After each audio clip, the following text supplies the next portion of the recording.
की बात है कि अब भगवत कृपा से, भगवत संकल्प से लगता है ऐसी अनुकूल परिस्थितियां आ रही हैं या आ गई हैं कि अब यमुना जी की निर्मल और अविरल धारा का दर्शन हम लोग ब्रज में भी करेंगे।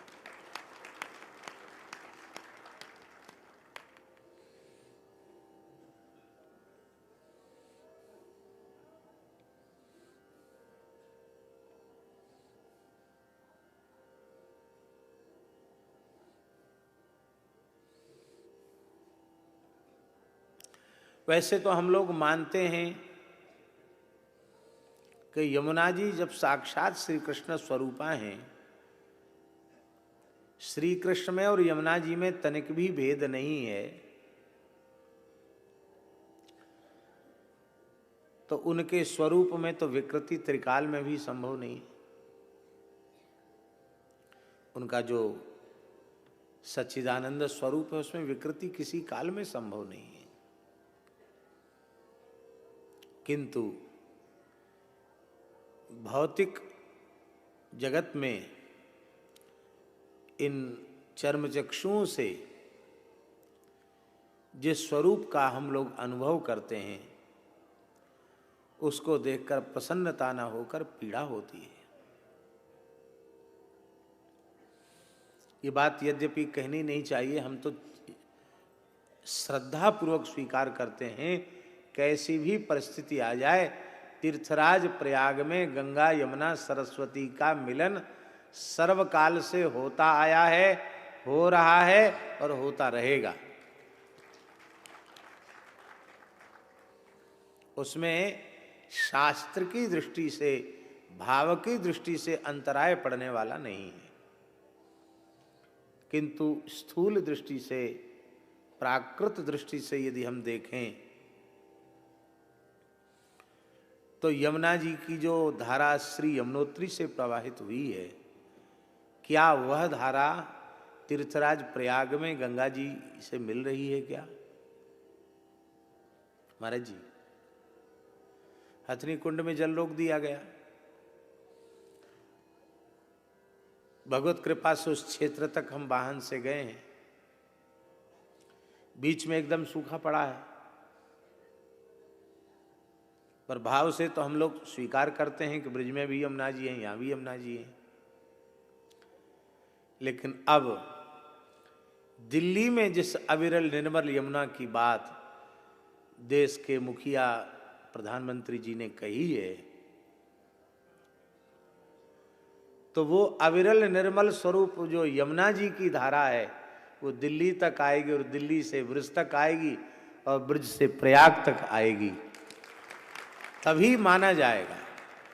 और अब सब अनुकूल है, हरियाणा में भी, उत्तर प्रदेश में भी, दिल्ली में भी और उत्तराखंड में भी कहीं कोई बाधा नहीं है।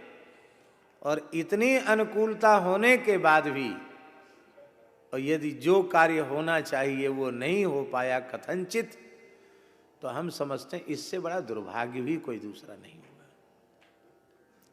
लेकिन हम लोग निराशावादी नहीं हैं, आशावादी हैं।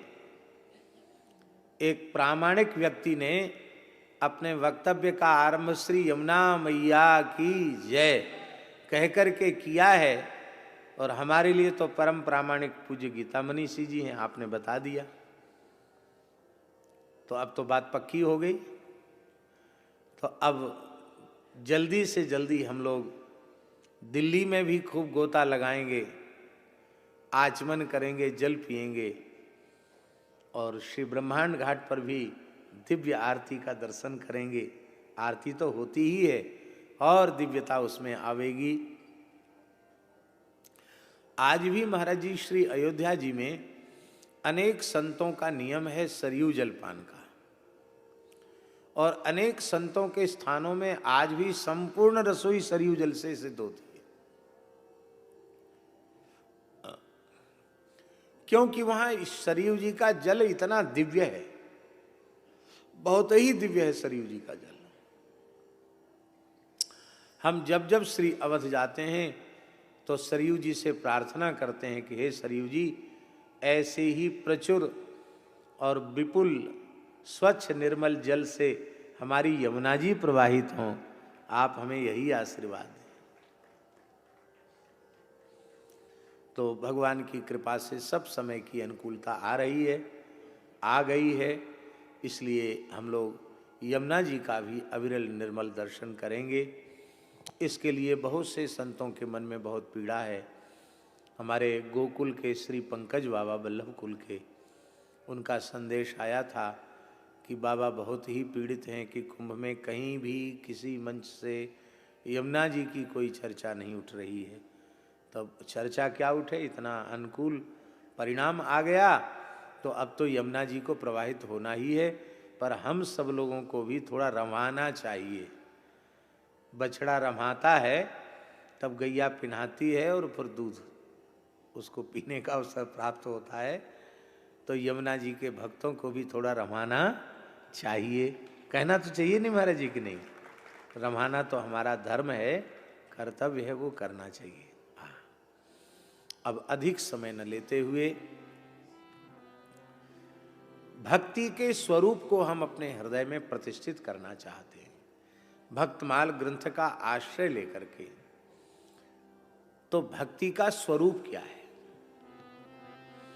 सुमेधानंद जी ने बता दिया, त्वं तु भक्ति प्रिया तस्य।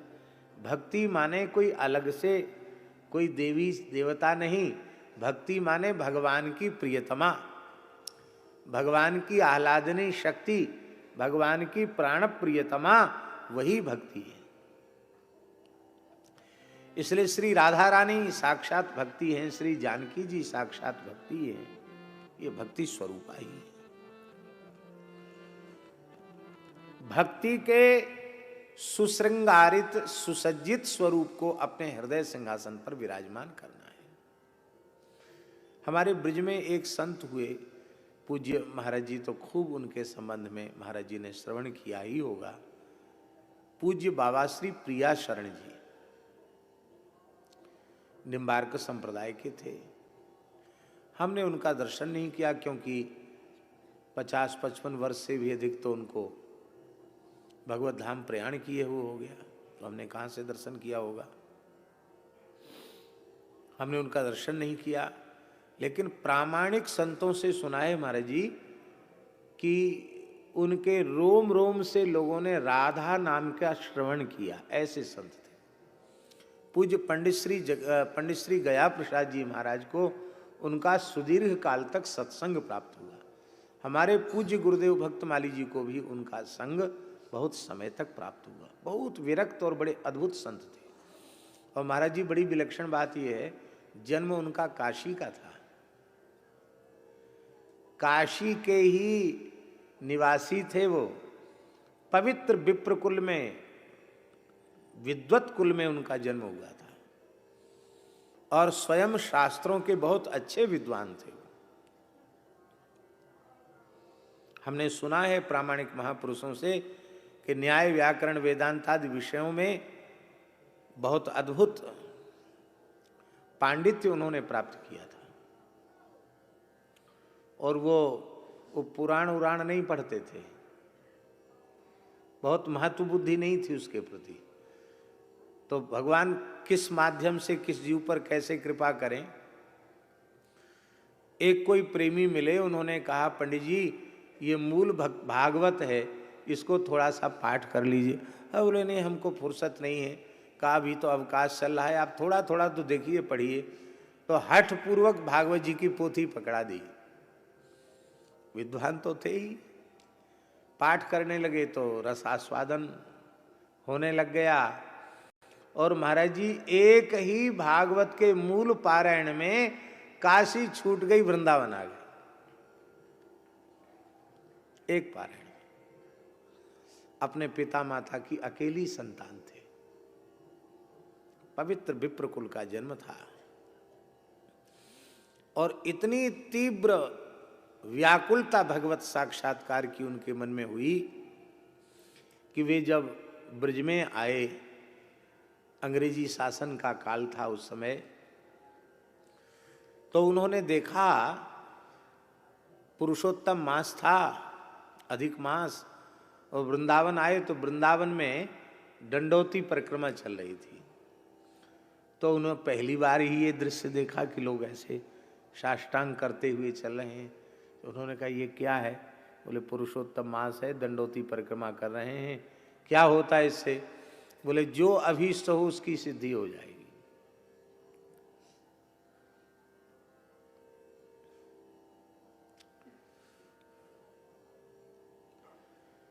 तब आपने कृष्णाय वासुदेवाय देवकी नंदनाय च नंद गोप कुमाराय गोविंदाय नमो नमः चारण करते हुए वहीं से दंडवती शुरू कर दी।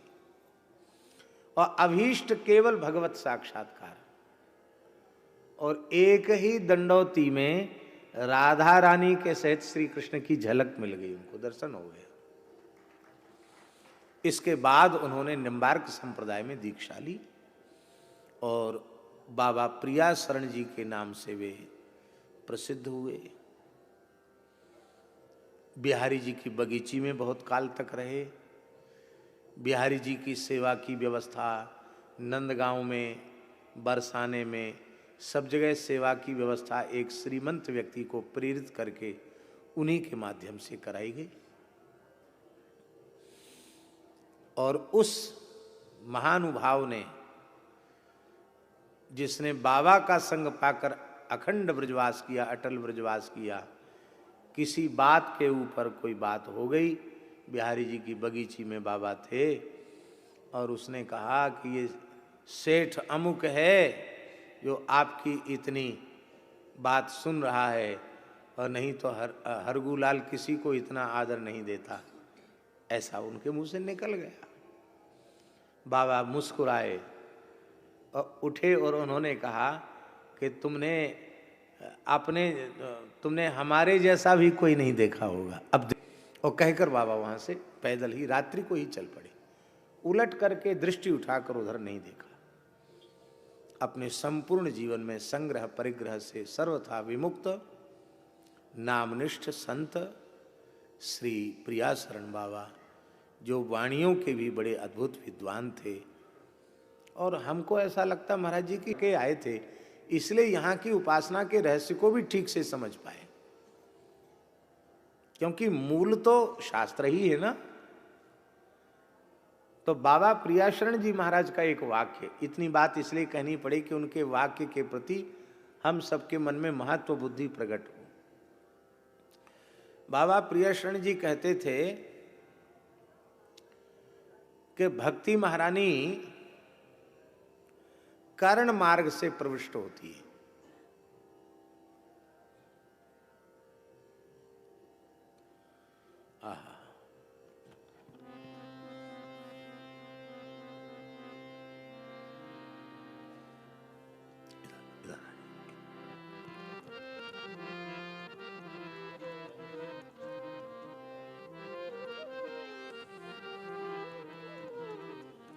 भक्ति महारानी कर्ण मार्ग से प्रविष्ट होती हैं। और जब भक्त भक्ति भगवंत गुरु चतुर नाम बपुए कह दिया गया, तो भक्ति प्रविष्ट हो या भगवान प्रविष्ट हो, इसमें भेद क्या है?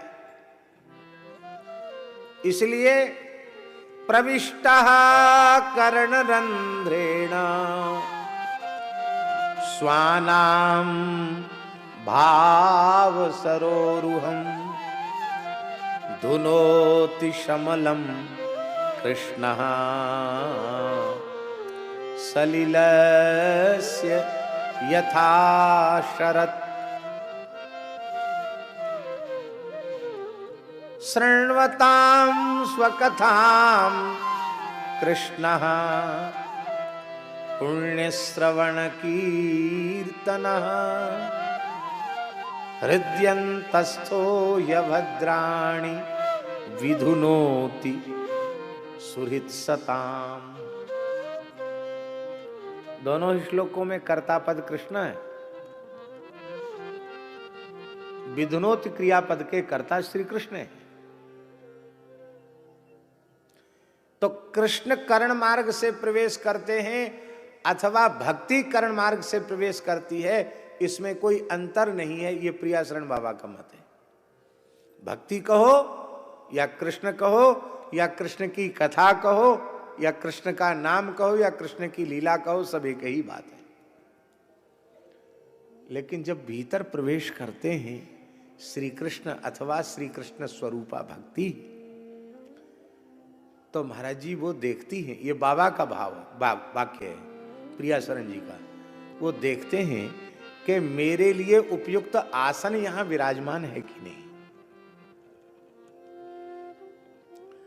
आप किसी सम्मान्य दिव्य महापुरुष का आवाहन करें तो उसके लिए उपयुक्त आसन भी आपको प्रदान अवश्य करना चाहिए।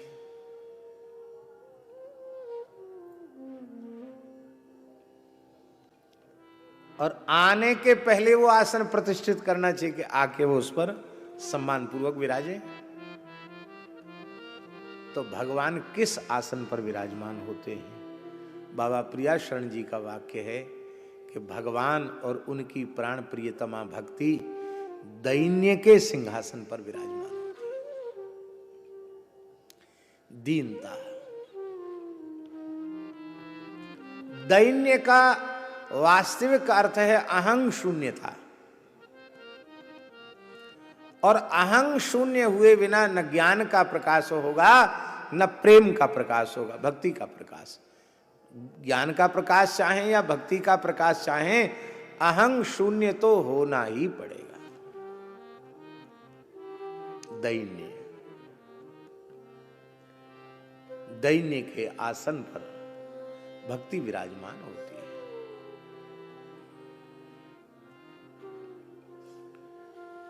भगवान के हम मूछों पर ताव देने वाले का आदर नहीं है।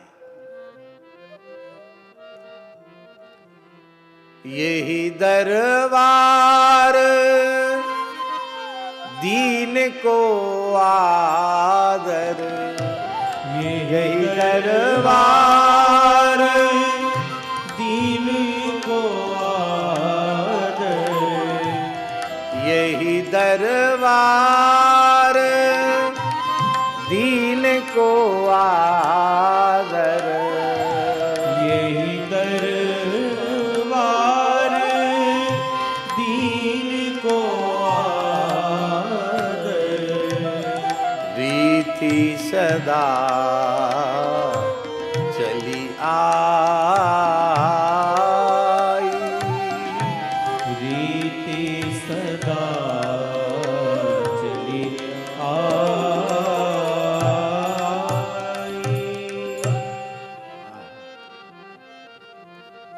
महाराज जी हमारे यहाँ तो संतों ने, जो संतों का वाना है, इसका भी अलग अलग भाव दिया है। लंगोटी क्या है, आड़बंद क्या है, चिपिया क्या है, चिमटा क्या है, कमंडल क्या है, आशा क्या है, सब चीज का भाव दिया है। तो गुरु महाराज कंठ में जो तुलसी की माला अथवा रुद्राक्ष जो भी धारण कराते हैं, कंठी धारण कराते हैं, वो कंठी क्या है?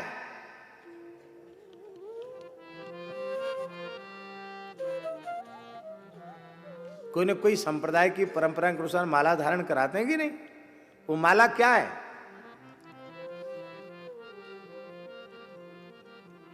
तो महाराज जी कंठी का स्वरूप दीनता माना गया।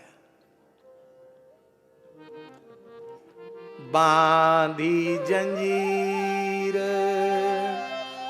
दीनता लीनी, बांधी जंजीर दीनता लीनी, अगम अगोचर खिड़की चीनी, अगम अगोचर खिड़की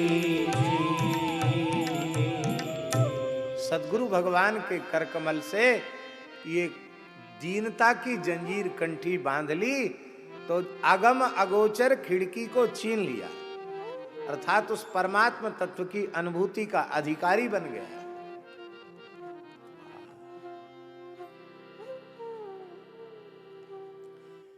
अब महाराज जी इसको हम इस रूप में कह दें कि यदि कंठी बंधवाने के बाद भी दीनता नहीं आई तो कंठी बांधी ही नहीं, और भले ही कंठ में कंठी नहीं दिखाई पड़ रही है और दैन्य आ गया तो हम मानेंगे कि उसके कंठ में कंठी विराजमान है।